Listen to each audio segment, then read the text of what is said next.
How do you kind of see AI shaping the corporate world? Have you seen shifts and changes in it? You mentioned that a little bit. So, what are some of the things that you've seen AI?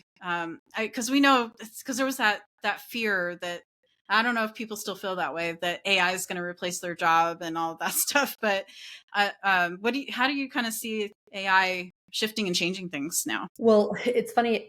Sometimes I have to remind people that, it's been around for years. Um, Right. Yet, I mean, the crescendo that is arisen, in the last year in particular because of agentic AI and chat GPT, et cetera. Like, so it's just like everyone's talking about it now. But yes, it's been around for years. So I do think what I'm seeing, it is creating more fear. I do think that, many people are worried about losing their jobs. But then again, there's some real like data points. Many companies we're hearing about just saying, I'm cutting X% of my workforce as a result of that. And so it's real. However, there's a significant amount of work to be able to reduce the workforce. The reality is it's about augmentation. It is not AI replacing us. It is AI in humans. And so starting to look at this combined workforce of digital agents and human agents or workers together. And Right. what everyone, everyone's job will change. Uh, Yeah.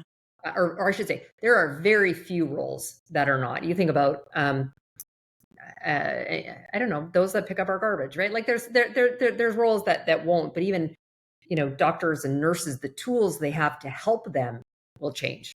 And Right. so it's more around, and I think from a leadership perspective, we need to again shift a mindset to the work that doesn't get automated, the work that gets left behind is different. And in many ways, that relies much more on the human, the power skills. You think about, I'll go back to contact center where some of my career started. That was ripe for automation back in the day, even just around it wasn't AI, but like the IVRs, right? And doing more on the phone or starting to do chat agents and whatnot. But Right.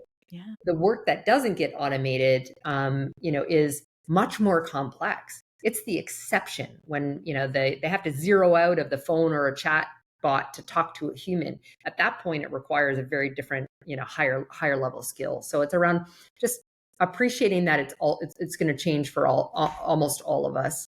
So we need to have that growth mindset.